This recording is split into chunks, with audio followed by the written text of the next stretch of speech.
Shqipëria dhe shqiptarët kanë qenë shpesh në shënjestër të fuqive të mëdha. Herë me luftra, e herë me politik. Kohët e fundit, shqiptarët u vënë në qendër të medias dhe politikës britanike, duke u cilësuar si kriminal e njerëz të rrezikshëm që po pushtonin Mbretërinë e Bashkuar. Kanali La Manche u kthye në rrugën drejt shpresës për mijëra shqiptar.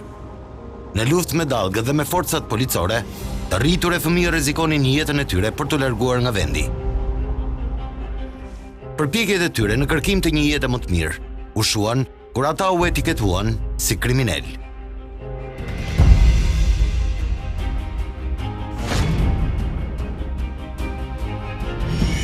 Përse po përbalten shqiptarët e Londrës? Kush nuk do që t'i shohë të mirë integruar? A janë ata vërtet deli e zezë e kësaj shoqërie?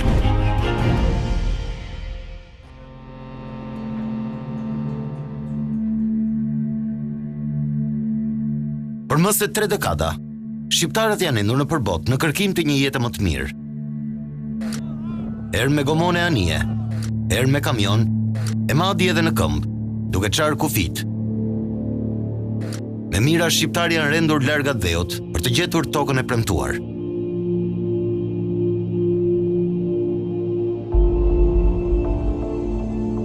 Një fluks i ri emigrantësh, pasoi mbylljen nga kriza e koronavirusit. Të gjendur në këto kushte pas një shpresë rimëkëmbje, si dritë shpëtimi shumë njerëz pan emigrimin. Britania e Madhe pas Brexit është parë si një nga destinacionet më të mira për të emigruar. Platforma të ndryshme të rrjeteve sociale online nisën të reklamonin mënyra të ndryshme se si mund të shkojë emigrant në Angli kundrejt pagesave. Fillimisht, u reklamuan udhëtimet me kamion që ishin më të sigurta dhe që kapnin shifra nga 10 deri në 25.000 euro. Por kjo mënyrë transporti ishte shumë e shtrenjtë dhe jo të gjithë mund ta përballonin. Kështu mendja e njerëzve që ofronin këtë shërbim avancoi duke përdorur një taktik tjetër. Këtë radhë, rruga ishte më e shkurtër, me risk më të lartë, por më me pak shpenzime. Sipas këtyre videove të reklamuara në TikTok, tregohet se me 3.000 deri në 5.000 euro mund të shkojë në Angli me gomone, njëjtë si në vitet 90.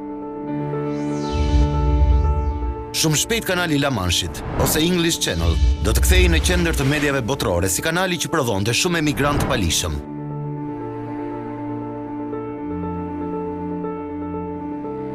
Burra, gra e fëmijë merrnin rrugën me gomonet e frikshme për një jetë më të mirë. Shpeshherë, këto udhëtime rezultonin të suksesshme, e shumë herë dështonin pa u nisur.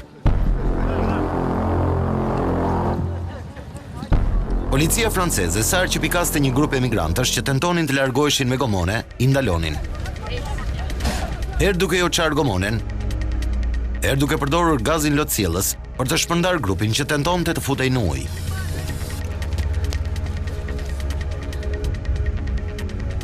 Megjithatë, pavarësisht vështirësive, grupet që kryejnë këto udhëtime u sofistikuan edhe më shumë. Ata morën në përdorim skafe, që ishin më të shpejta se mjetet lundruese që përdornin rojet bregdetare si në Francë, ashtu edhe në Angli. Në këtë mënyrë, vijon ende dhe sot kalimi i jashtëligjshëm i kufirit nga Franca drejt Britanisë së Madhe.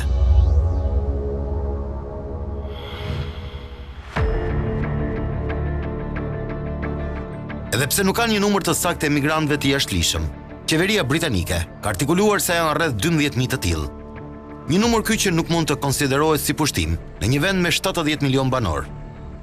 E përkthyer në përqindje, mund të themi se kjo shifër është fare e vogël. Është rreth 0.017% e popullsisë. A mund të pushtohet Britania e Madhe nga 0.017% e emigrantëve të palishëm që kanë shkuar aty, si përpiqet ta shes media dhe politika atje?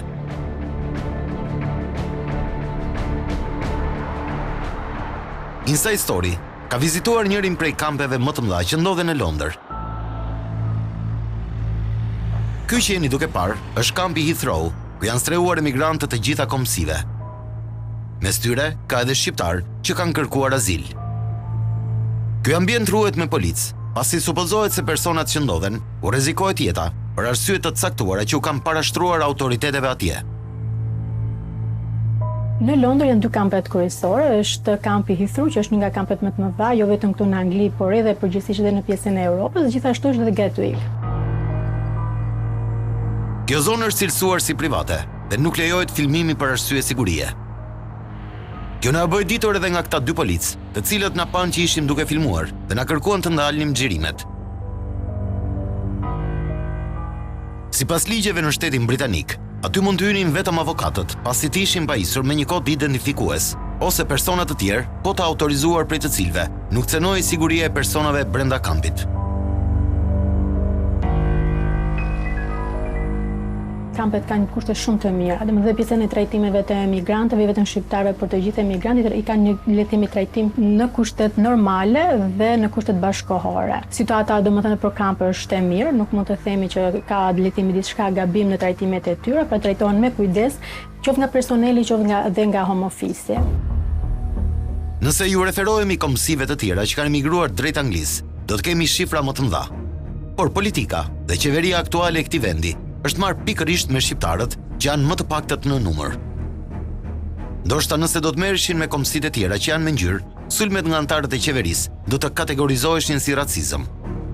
Për sa i përket numrit më të madh të emigrantëve, ka domethënë nga pjesa nga shqiptarëve, por ka edhe nga shtetet e tjera. Mund të përmendim nga Irani, nga Siria, nga Iraku, Palestina, Afganistani, që kanë dhe ato një numër shumë të konsiderueshëm të emigrantëve të palishëm këtu në Angli. Natalie Elphicke. Sulmi i parë ndaj imigrantëve shqiptar do të vinte nga një zë i fuqishëm brenda qeverisë angleze. Bëhet fjalë për Suela Braverman, e cila vetë është me kombësi indiane. Fjalori që ajo ka përmendur drejt shqiptarëve ka qenë fyes dhe diskriminues. Some 40,000 people have arrived on the South Coast this year alone. Many of them facilitated by criminal gangs, some of them actual members of criminal gangs. So let's stop pretending that they are all refugees in distress. I, Madam Deputy Speaker, am utterly serious about ending the scourge of illegal migration, and I am determined to do whatever it takes to break the criminal gangs and fix our hopelessly lax asylum system. Well, Fjalimi i saj u prit me kundërshtime nga deputetët e tjerë. Por kjo nuk e ndaloi ministren me origjinë indiane që të mbante të njëjtin qëndrim edhe në vijim, pa shprehur asnjë pendes. Madje duket se edhe shtypi aty Moriov, duke shkruar e komentuar me një gjuhë diskriminuese fyese ndaj emigrantëve shqiptar. Shumë prej tyre i lidhen me trafikun e drogës apo me krime të ndryshme. Por asnjëherë në media nuk u dhan shifra, statistika apo të dhëna të sakta që të ishin bindse për të përgjithësuar të gjithë shqiptarët si kriminal. Deklarata dëshpëruese duket se kanë ardhur pas dështimit të autoriteteve britanike për frenimin e kalimeve ilegale përmes kanalit të La Manshit. Më herët ministri e Brendshme britanike, Priti Patel, ka kërkuar nga rojet kufitare dhe të emigracionit përdorimin e taktikave frenuese dhe të kthimit me forcë tanijeve dhe gomoneve me emigrantë që udhtojnë nga Franca drejt Anglisë. I think that the crisis, and we do have a crisis in terms of the small boats, which nobody in this country wants to see continuing, it is both dangerous and undermining of border control. We have to get a better grip on this. A large part of the problem is that the United Kingdom asylum and immigration systems are now so ineffective that they are not actually able to track and give decisions quickly. And that is one of the reasons there are some people from some countries who are taking advantage of that, because the decision is not going to be made quickly and they will be able to stay and work. So we clearly need to get a better grip on that. Duhet të sjellim në kujtesë që gjithashtu Britania e Madhe i ka akorduar 54 milion sterlina Francës për dyfishimin e anijeve franceze për frenimin e emigracionit të jashtëligjshëm. Të gjitha këto taktika dështuan njëra pas tjetrës. Kështu Britania e Madhe doli me sulme të hapura kundër shqiptarëve të palishëm për të mbuluar dështimet e veta. Sipas mendimit tim, kjo nisi besoj iniciativa e gjithë letimi kësaj të tymnaje ose kësaj zhurmëre ka qenë letimi publikimet në rrjetet sociale. Duke filluar nga TikTok, shumë emigrantë filluan të bënin publikime të emigrantëve të palishëm që tërhiqnin, kërkonin domethënë të sillnin emigrantë shqiptar në Angli për të përdorur ndoshta në rrugë të tjera, për të bërë domethënë kalime të palishme këtu në shtetin anglez, ndoshta kjo mori një bum shumë të madh. Ka qenë realisht e vështirë sepse them drejtën, ne kishim kaluar atë periudhën ku emigracioni shqiptar ishte target ose në shenjestër të sidomos të shtypit tabloid që lexohet nga masa e madhe, jo domosdoshmërisht intelektuale e vendit, por ndryshimi i situatës politike në Shqipëri dhe një valë masive emigracioni, qoftë për shkak të mundësive të pakta ekonomike në Shqipëri, qoftë edhe për shkak të propagandës ndoshta të vendeve që nuk ja duan mirën Shqipërisë, edhe shtypi nuk ka qenë dashamirës, edhe kam ndjerë keqardhje që bashkëdhetarët e mi janë bërë target i pa drejt shumicën e rasteve. Debate të shumta televizive u zhvilluan ku kishin në qendër shqiptarët. Disa i mbronin dhe i cilësonin si njerëz që kërkojnë një jetë më të mirë, e të tjerë vijojnë të përdorin gjuhën e urrëties ndaj tyre.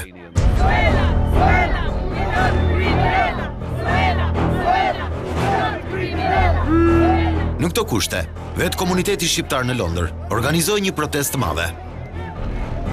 Ata kundërshtuan me forcë etiketimet dashakeqe, teksa prej dekadash kontribojnë me taksa për Britaninë.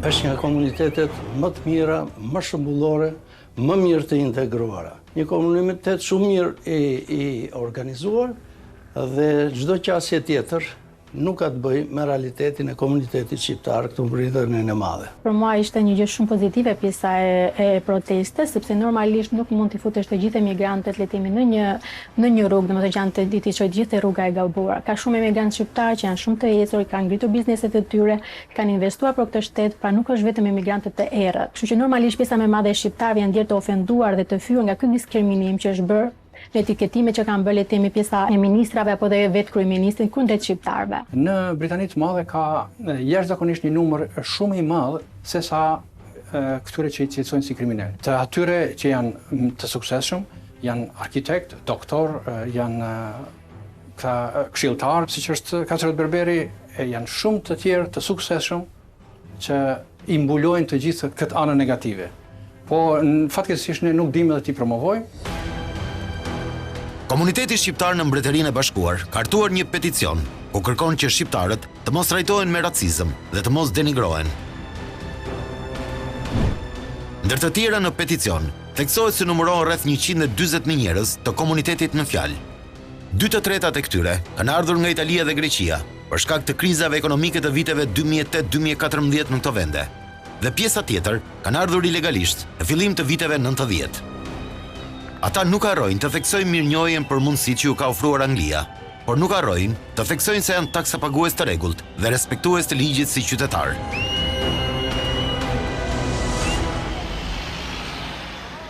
Vetëm në Londër janë 1200 biznese të drejtuar nga shqiptar. 58 janë akademik shqiptar që japin leksione në universitetet në të gjithë vendin, të rankuara ndër më të mirat në botë. Dhjetra të rinj të arsimuar shqiptar punojnë në qendrën financiare të qytetit. Për këto dhe shumë arsye të tjera, komuniteti shqiptar në Mbretërinë e Bashkuar kërkon nëpërmjet peticionit të jepet fund fushatës së shpifjeve dhe racizmit. Ata thonë se sekretarja e brendshme, Suela Braverman, duhet i kërkoj falje komunitetit shqiptar dhe shqiptarëve në tërësi për përdorimin e terminologjisë së papranueshme ndaj tyre. Nuk ishte një lajm pozitiv për neve. Dhe më bërit mendoj se pse ka ardhur tani, pse pikërisht tani, ndërkohë që kemi vite që emigrojmë, kemi komsi tjera që vinë dhe problemet tjera në botë, cilat kanë dominuar shpeshherë, dhe nuk kemi në numër aq të madh krahasueshëm me mund të themi kontinente tjera që vinë në Angli, si nga Azia për shembull, ose nga Afrika, që janë shumë më tepër në numër se sa ne. Komuniteti shqiptar në Angli numëron më shumë se 140.000 emigrantë të lishëm nga Shqipëria dhe Kosova. Këta emigrantë janë të mirë integruar në shoqërinë dhe jetën e këtij vendi, duke kontribuar edhe me taksa sipas ligjit.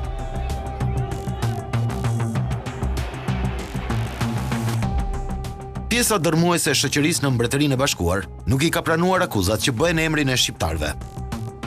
I have over the past weeks, on a number of occasions as mayor, officiating at citizenship ceremonies, been part of granting citizenship to a number of people from both Albania and Kosovo over recent weeks.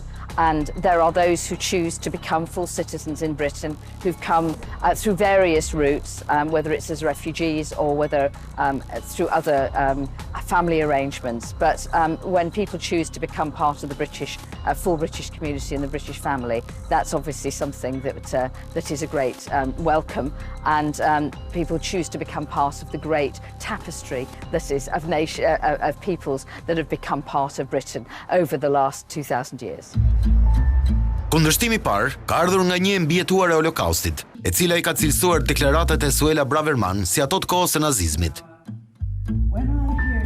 Kjo është Johan Salter, një 83 vjeçare, e cila kërkon shpjegime nga Braverman për gjuhën me të cilën ka etiketuar refugjatët. I am a child survivor of the Holocaust. In 1943, I was forced to flee my birthplace in Belgium and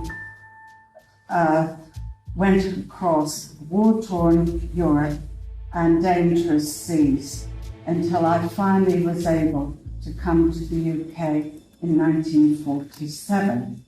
Now, when I hear you using words against refugees like swarms and an invasion, I am reminded of the language used to dehumanize and justify the murder of my family and millions others. Në mbështetje të komunitetit shqiptar, ka dalë edhe gazetari sportiv Gary Lineker, që prezantonte Match of the Day në BBC. Me një postim në Twitter, ai krahasonte planin e qeverisë për emigrantët e palishëm me Gjermaninë naziste. Refugees, etc. look after them, and there's always issues about that. Lineker e komentoi çështjen e emigrantëve si një politikë jashtëzakonisht mizore, të drejtuar ndaj njerëzve më të cënueshëm, në gjuhë jo të ndryshme nga ajo e përdorur nga Gjermania në vitet 30. All I really did at the start, and then that didn't go down. Gary? Gary? Hi. Hi there. Have you heard from the BBC, Gary? What does the Director General say? Anything to you?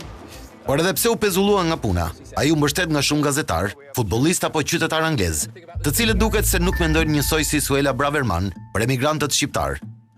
Komentet negative të bëra ndaj shqiptarëve janë të nxitura dhe pa takt.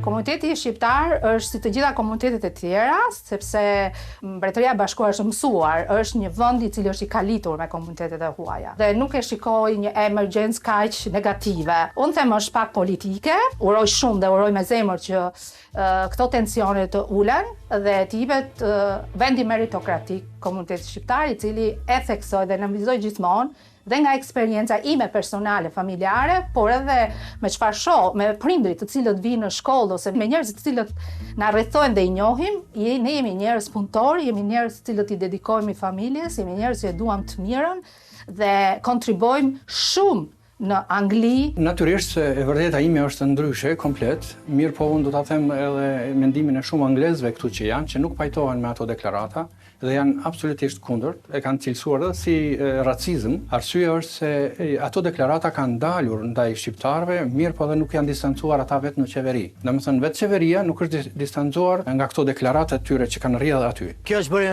siç e keni parë dhe vetë, keni dëgjuar dhe vetë, është bërë një çështje dite, faktikisht edhe me thënë drejtën shumë shqiptar nuk kanë se janë ndjerë mirë në këtë aspekt. Faktikisht diçka e padrejtë është sepse të drejtën për të jetuar dhe për të emigruar e ka gjithkush. Por a janë vërtet shqiptarët, delja e zezë në Britaninë e Madhe? A janë ata kokat e krimit dhe a mund të pushtojnë realisht të shtet? Çfarë tregojnë statistikat e krimit dhe si qëndron e vërteta e përbaltjes së përgjithshme të shqiptarëve?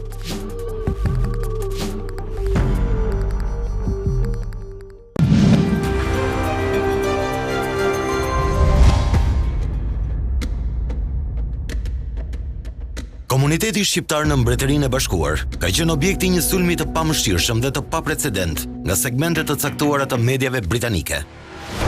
Me rrëfimet e tyre të shtrëmbëruara, kanë kontribuar në krijimin e një perceptimi negativ për komunitetin shqiptar. Fjalët si drog, krim, armë, trafiki qenieve njerëzore të përdorura në media kishin një emërues të përbashkët, fjalën shqiptar. Por përse po bëhet në të vërtetë kjo luftë ndaj shqiptarëve në Angli? A janë ata të rrezikshëm për shoqërinë, apo po ndikojnë në prishjen e pazareve që kanë qarqe të caktuara, të lidhura me qarkullimin dhe pastrimin e parave të pista?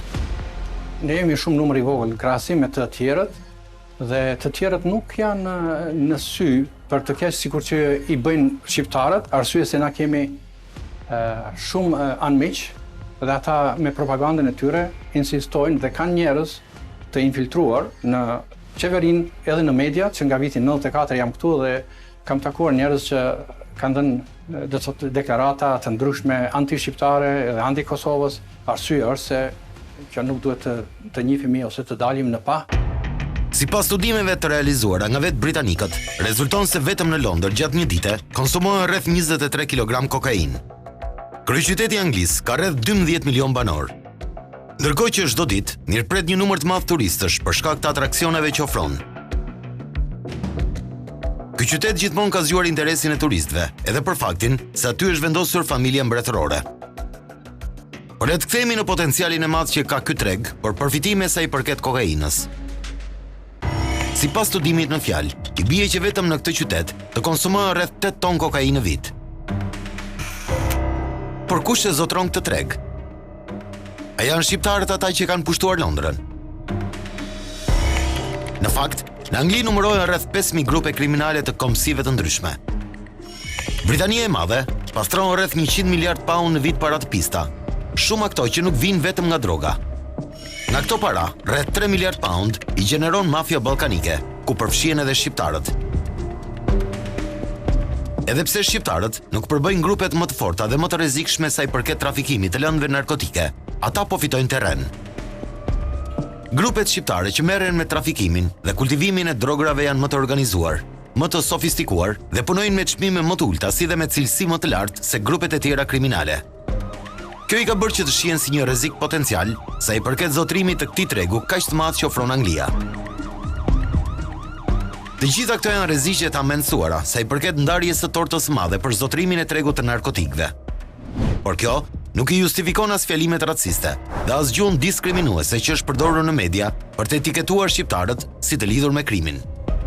Janë fokusuar tek shqiptarët, është shumë e vërtetë që mund të jenë dhe shqiptarët, por askush nuk e din sepse shpeshherë flitet shqiptarët edhe mund dalin edhe komunitete tjera, mund të jenë edhe komunitete tjera.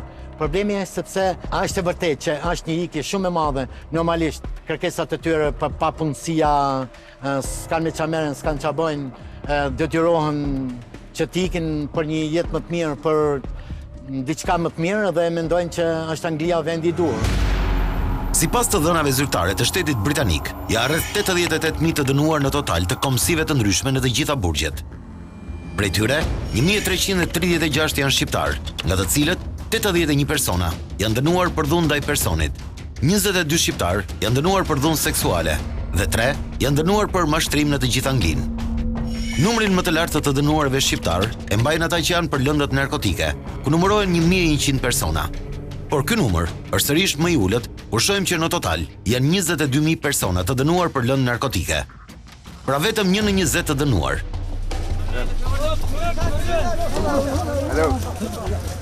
Emigrantët që kanë kaluar në mënyrë të jashtëligjshme me gomone drejt Anglisë nuk janë vetëm burra, mes tyre ka gra dhe fëmijë.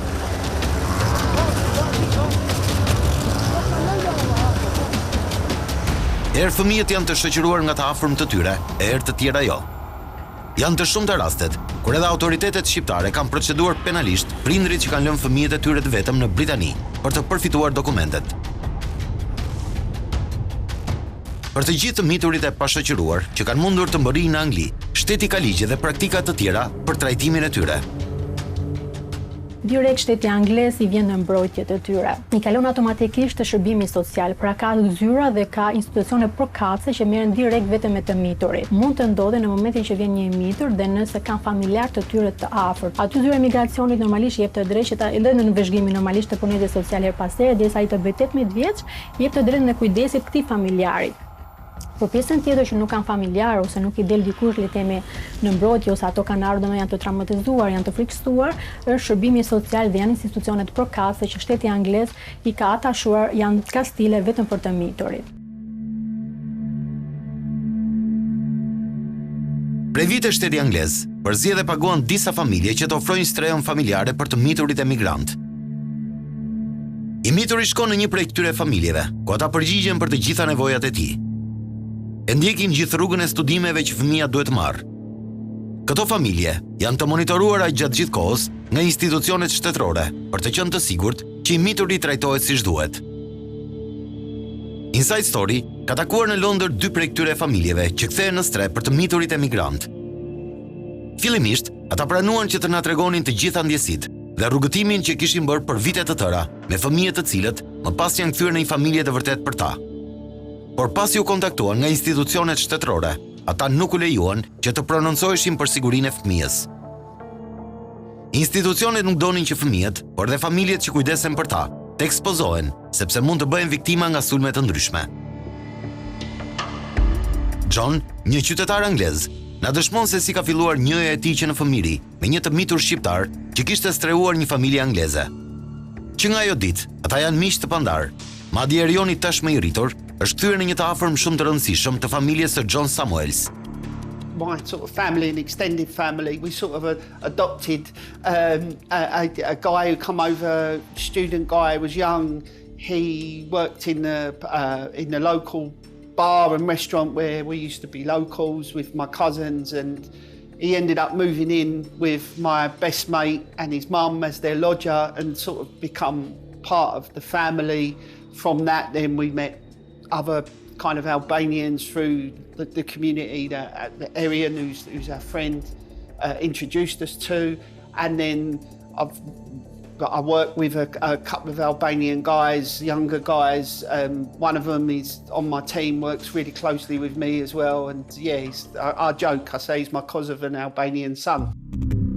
Por jo të gjithë miturit e kanë këtë fat. Sipas një deklarate të Ministrisë Britanike të Emigracionit, më shumë se 4600 fëmijë të pashoqëruar janë akomoduar në hotele që prej korrikut të vitit 2021. Shifrat bëhen edhe më të frikshme, kur flitet për 440 prej tyre të shpallur të zhdukur. Mendohet se këta të mitur janë larguar nga hotelet në kërkim të një pune për të siguruar të ardhura për familjet që kanë lënë pas në Shqipëri.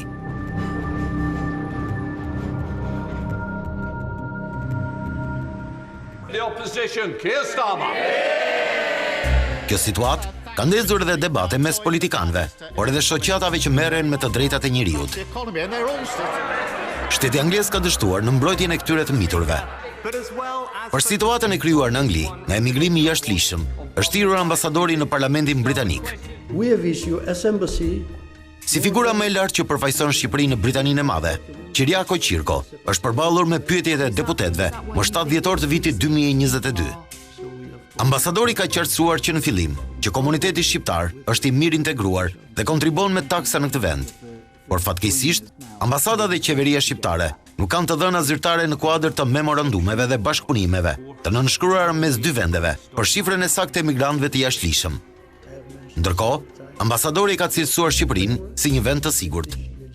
You can fly from Albania for £28 to this country directly. So I think it's about 3 hours, 20 minutes or something like that. The journey on the bus and then on a dinghy is a perilous 40, 50, 60-hour journey costing thousands and thousands of pounds, which people pay to people traffickers. Could you explain to me, why do you think people are paying up to £5,000 to get here illegally rather than pay 28 quid on a Wizz Air flight from Albania? Because they don't have the possibility to apply for legal migration. That's the problem. And to apply for visa. Because No, let me come back to you. Why can't they just visit the country for 28 quid and then claim asylum? I don't have this information. No, you do have this information. Why can't they do that? I can't suppose why they do that.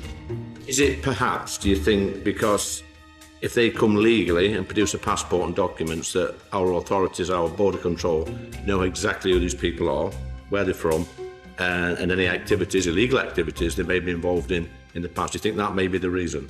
Well, I don't have any answer for Why not? Why don't you have an answer for that? Because I don't know people that are coming legally apply for asylum. Më pas ambasadori ka kërkuar që t'i kërkohet falje shqiptarëve dhe të ndalet fushata diskriminuese ndaj tyre. But I would like to take this opportunity to ask that this campaign of discrimination against Albanians living here in the UK should stop. Because I receive every day, especially part of the media which is involved in this wave of activity against my people living here. So I would like to do as much as possible that this kind of activity should stop as soon as possible, because there are people, especially youngsters, who are bullied in their schools only because they are Albanians. Thank you very much. Thank you. Në mbështetje të komunitetit shqiptar, ka ndalë edhe figura të larta të politikës në Britaninë e Madhe. Deputetja e Parlamentit Britanik, Karen Buck, në një prononcim për Inside Story, shpreh mbështetjen e saj hapur për shqiptarët. I do also feel very strongly, though, that we have a large Albanian Kosovan community in this country, and when the language is very heated about migration, this can end up rebounding on the communities in this country, who have many of whom have been here for decades and are achieving a great deal for this country, and it's really important that community doesn't get stigmatized by the kind of way in which we talk about migration. Gjithashtu kryetari e Bashkisë së Barnet, Alison Moore, tregon për Inside Story se ajo njeh nga afër shumë familje shqiptare, të cilat nuk kanë asnjë lidhje me krimin. I don't have a blanket view about Albanians. I've met some very good people. I've enjoyed being here with Admeria over the last few months as mayor, and watching the sharing of culture and the learning that they pass on to their younger generation. And that's a very good thing. Clearly, there are people in every country who don't choose to be part of the good side of society, and I think that is a difficulty sometimes. But the people I have met have been very friendly and willing to embrace life in Britain in a positive way. Qytetarët e thjesht britanik nuk duken të bezdisur nga komuniteti shqiptar. Madje, ata I vlerësojnë shqiptarët si njerëz punëtorë të respektuar. They're great fun. I mean, there's one guy I met about 27 years ago, a guy called Ben, and he used to work in a bar where I used to go there regularly. And then probably about 10, 12 years later, a friend of mine, I play football regularly, and a friend of mine brings this guy along, and we're going along the line and saying, hello, hello, hello, meeting this new guy, and it's Ben, the guy I've known for years. And we've been playing football together for 15 years now. And yeah, Ben's a really good friend of ours. For me, all the Albanian people that I've met and I've come in contact with have been super family orientated, super respectful, just nice people. Everyone that I've met has been warm and friendly and good people and trustworthy people. Ndërsa kur I pyet për ato që kanë parë e lexuar në media, shprehen skeptik. Ata janë të vetëdijshëm që media kërkon të bëjë lajme sensacionale, e herë jo të konfirmuara. Sipas tyre këtë herë ishte radha e shqiptarëve që të përballej me tituj bombastike të fryrë. Yeah, there's always a link in the press between, immigration and, criminal enterprise, etc., but you have to take people as you find them, right? And all of the Albanians I've met are very hard-working people. Some of them have got several jobs. They turn their hand to lots of different things. And they're just really nice, warm, welcoming people. So I think the press, reports things in a way to sensationalize. And, I don't think that's correct. You have to, you meet someone, you have to take them on face value and, see what they do and see how kind they are. The Albanian people that I know, the Albanian community that I'm aware of, they're all super hard-working people, law-abiding people, people that value family and are honourable people. Britania e Madhe gjithmonë ka patur banor të kombësive të ndryshme. Larmia e kulturave, traditave dhe zakoneve gërshetuar me mundësitë e shumta të punësimit e bëjnë këtë vend kaq të preferuar jo vetëm nga shqiptarët. Është e vërtetë që Anglia është vend I mundësive, por punët e ligjshme është vërtet vend I mundësive. Nuk jam ndjer asnjëri diskriminuar, nuk është se këtu kemi vetëm imigrantë shqiptar, por siç të thash, janë imigrantë nga të gjitha nacionalitetet, nga të gjitha shtetet, dhe është vendi I mikpritës, le të themi, për nacionalitete të ndryshme. Living in London and lived in and around London, all my life, and London's full of people from everywhere, and I think it's great, And as I say, I've got this guy Ben that I've known for years, and through Ben I've met several more Albanians. They come and play football with us, and they're all good fun. Yeah, they're all good fun guys. They're hard working, and they're just nice people to be with.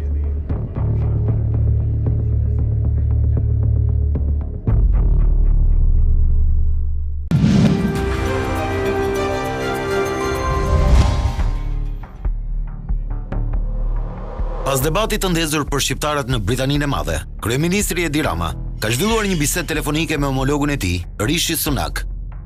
Fokusi kryesor ka qenë trajtimi i emigrantëve të palishëm, si dhe marrëdhënia mes dy vendeve.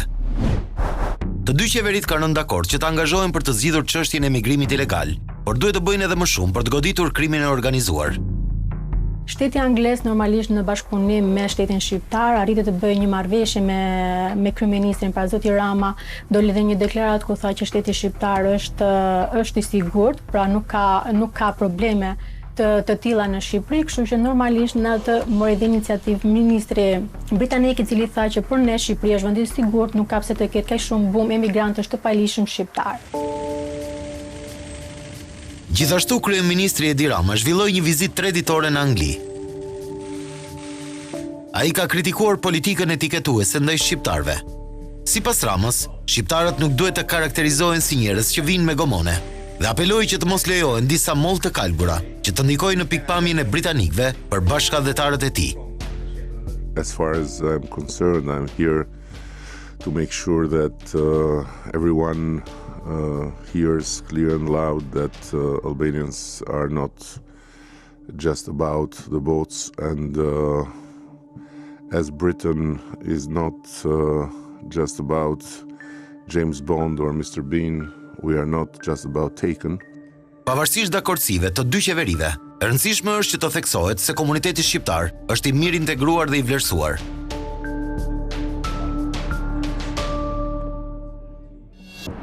Inside Story do të sjellë disa nga përjetimet e disa njerëzve të thjeshtë që kanë emigruar prej vitesh në Angli. Ata kanë ndërtuar karrierën e tyre dhe kontribojnë për shoqërinë angleze.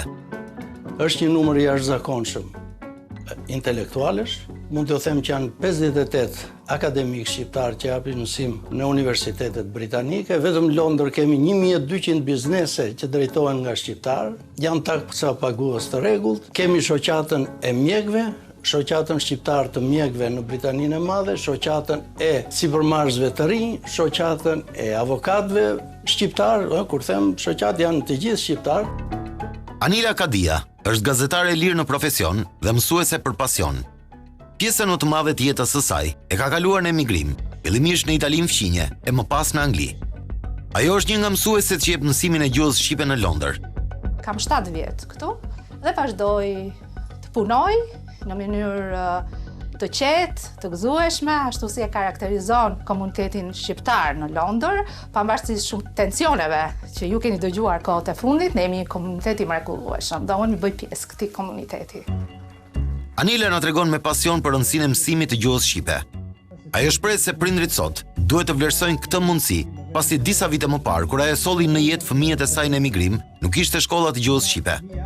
Tani ekzistojnë, ne jemi në sistem, ne bëjmë kurse të ndryshme që na përgatisin edhe më shumë, jo vetëm nga qendra e votimit për diasporën, që ndodhen në Tiranë me drejtoreshën Mimoza Hysa, por edhe nga vetë institucionet angleze. Familjet kanë në dispozicion mësues të mirë, ka në dispozicion ambiente shkollore të fantastike, siç ju po e shikoni. Ka në dispozicion çdo material, na vijnë libra, na vijnë materiale të falas. Abedin Bajraktari është një emigrant i ershëm në Britaninë e Madhe. Ai dhe familja e tij janë mirë integruar në këtë vend. Ai që në fillim ka bërë regjistrimin zyrtar të komunitetit shqiptar e më pas ka hapur shkollën shqipe Drenica. Shkolla Drenica ka qenë në shtator të vitit 2001 dhe ka vazhduar një shkollë e jashtëzakonshme ka qenë me suksese të jashtëzakonshme që ka përfshirë nga Shqipëria, nga Kosova, Maqedonia, nxënës që kanë mësuar gjuhën shumë shpejt dhe kanë shkruar.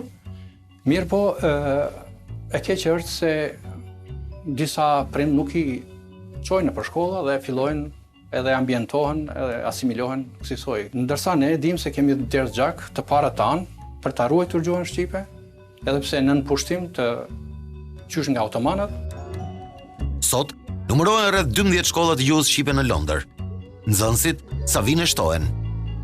Për mua si ambasador është nga momentet më të bukura dhe më emocionuese dhe nuk u mbas asnjë rast për të qenë prezent në çeljen dhe mbylljen e viteve shkollor të shkollave shqipe. Janë rreth 12 shkolla shqipe vetëm në Londër. Janë fëmijë të lindur në Britaninë e Madhe, të cilat flasin një shqipe perfekte, recitojnë bukur, njohin gjuhën, njohin historinë. Milamin Ela është një mjek I cili ushtron profesionin e tij në Britaninë e Madhe. Ai ka emigruar që në vitin 98 dhe na tregon për vështirësitë e atërshme. Për shqiptarët në përgjithësi ka qenë shumë e vështirë, sepse kishim vetëm shumë pak vite dalje nga sistemi I diktaturës, edhe kishim një mungesë të teksuar informacioni se si funksionon perëndimi, si funksionon jeta këtu, se si është mundësia më e mirë për të integruar në profesion. Milaimi na tregon se ka qenë një sfidë vërtet për shtatja në shoqërinë britanike. Duke qenë se ishin mjek jashtë BE, duhet futeshin përmes sistemeve të provimeve. Përveç se të integrohesh në profesion, duhet që të mbash edhe familjen, duhet që të punosh, që të paguash faturat, edhe kjo ishte shumë e vështirë. Edhe është dashur ca kohë që kemi bërë edhe punë të ndryshme, jashtë profesionit, kuptohet, të lidhura indirekt me të. Vështirësia ka qenë e madhe, pas kalimit provimeve që normalisht duhet kalunin provimet, përshtatja me sistemin ishte e vështirë, sepse ne vinim nga një mentalitet I shkollës ruse, siç ka qenë në Shqipëri, një sistem krejt ndryshe nga këtu. Kjo ishte një sfidë tjetër, këtu suportimi, ndihma nuk ka munguar. Për më shumë se 15 vjet, ai ushtron profesionin e mjekut. Ndihet I vlerësuar në punën e tij, por na tregon se në Angli ka edhe shumë profesione të tjera, në të cilat shqiptarët janë të vlerësuar. Kemi figurat nderuara të arrira në jurisprudencë, në ekonomi, në kamosimdhënës, në shumë universitete këtu shumë njohur, por mjerisht kur bëhet zhurmë e madhe nuk flitet për këta, por flitet për gomonet, për njerëzit që shkojnë kalojnë kufir në mënyrë të paligjshme. Dhe kjo ka qenë e vështirë, ka qenë e dhimbshme. Klodiana Dervishi është një tjetër mjeke që na rrëfen se është ndjerë e shokuar kur është përballur me etiketimet e shqiptarëve si kriminal në mediat e ndryshme atje. Të them të drejtën, kur e ndoqëm direkt në lajme atë ditë, më erdhi shumë shokues si lajm, sepse nuk kishim përbërë deri në atë moment një faktor kaq shqetësues për vendin këtu. Dhe menjëherë ndjeva edhe në punë, të them të vërtetën, ndonjëherë dhe të pyesin se nga vjen dhe aq më tepër që ishte në media në atë kohë, ndihesh jo komfort. Dhe kjo vjen të thënë nga njëri që është shumë krenar për atë që jam dhe se nga vi, edhe gjithmonë e mbart këtë me vete. Klodiana na rrëfen se Anglia është vend I mundësive të barabarta. Ajo shpreh se ky shtet I ka mirëpritur ashtu siç ka bërë edhe me kombësitë e tjera. Ndër të tjera, na rrëfen se nëse shkon e kualifikuar, tapen dyert dhe konkurenca është e barabartë. Unë kam pothuajse 20 vjet këtu dhe jam integruar shumë shpejt. Kam arritur të futem në sistemin shëndetësor 2 vitet e para mbas arritjes time këtu. Kështu që kam shumë vite që punoj në sistemin shëndetësor mjekësor të Anglisë. Pavarësisht kësaj, Klodiana Dervishi ngre pikpyetje, sepse ndodhi diçka e tillë me komunitetin shqiptar. Përse u përfshin të gjithë në etiketime as pak të vërteta për atë që ata përfaqësojnë? Akoma nuk e kuptoj pse jemi bërë në faqen e parë të gazetës dhe aq më tepër shumë denigrues, e them pa frikë, ishte mënyra se si erdhi lajmi nga instanca shumë të larta të qeverisë angleze, pa kurfar përgjegjësie, ndërkohë që ne jemi punoj shumë poshtë në shkallën e qeverisë si mund të them, sepse edhe unë punoj në shtet, kështu që jam pjesë e kësaj instance. Jemi shumë të kujdesshëm, sidomos kur bëhet fjalë për komunitete tjera ose komësi tjera apo kultura tjera, apo çfarë do që qofshin ato, domethënë jemi shumë të kujdesshëm kur flasim. Arbnur Ahmeti, tashmë 23 vjeç, ka lindur në Londër. Ai vjen nga një familje nga Kosova, e cila ka emigruar drejt Anglisë gjatë viteve të luftës. Riu jeton sot në barazi të plot me shtetasit e tjerë britanik, edhe pse ka prejardhje emigrantësh. Familja im kanë ardhur në vitin 1998, domethënë në gjatë ato vitet të luftës në Kosovë, se familja ime janë të Kosovës, shqiptarë në Kosovë. Këtu jam lind, jam rit, ne isa din çdo verës pas luftës. Kemi pas edhe kështu qef dhe jemi shku vetë na, jemi këthy në Kosovë, e kemi shiju Kosovën edhe Shqipërinë, amo këtu edhe nëse jam rrit këtë dhe e kom po shkollën këtë, punoj këtë në punoj në recruitment firm, edhe këtë në Angli në Londër.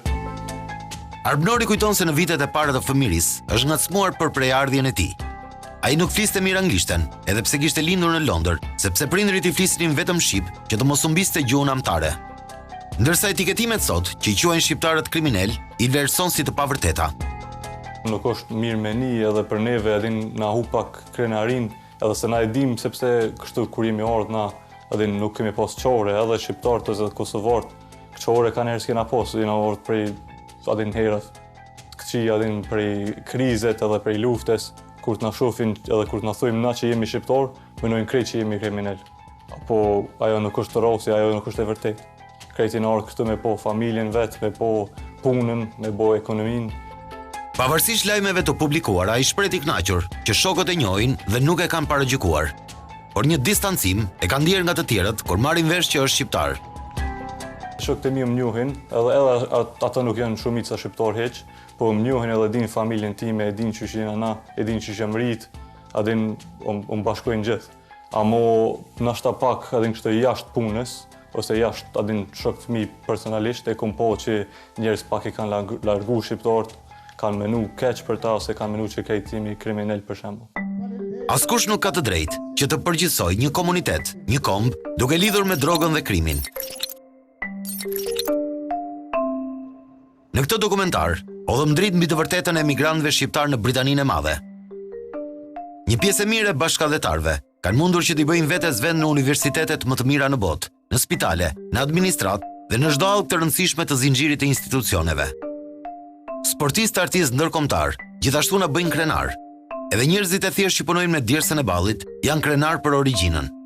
Po ju them sinqerisht që jemi krenar që jemi shqiptar në Britani, se shqiptarët janë shumë të zgjuar, janë shumë aktiv, janë shumë friendly në anglisht, në kuptimin e kësaj që i përshtaten çdo lloj kulture, çdo lloj kombësie, çdo lloj komuniteti, kanë përparuar, kanë studiuar, kanë kapur pozicionet më të larta dhe kjo na bën që të ndjehemi mirë, pavarësisht paragjykimeve të tyre, por i kanë qëndruar do të qëndroj gjithë jetën. Asaj shpresi, jam krenar që jam shqiptar, se lund topi. Dikur, viktimat e luftrave konvencionale. Sot shqiptarët përballen me diskriminimin. Si shtreguan përmes personazheve të këtij dokumentari, shqiptarët janë përshtatur me sukses në perëndim. Shpesh, imazhi i tyre cënohet për hir të politikave të brendshme të vendeve ku kanë emigruar dhe për hir të klasës politike problematike shqiptare.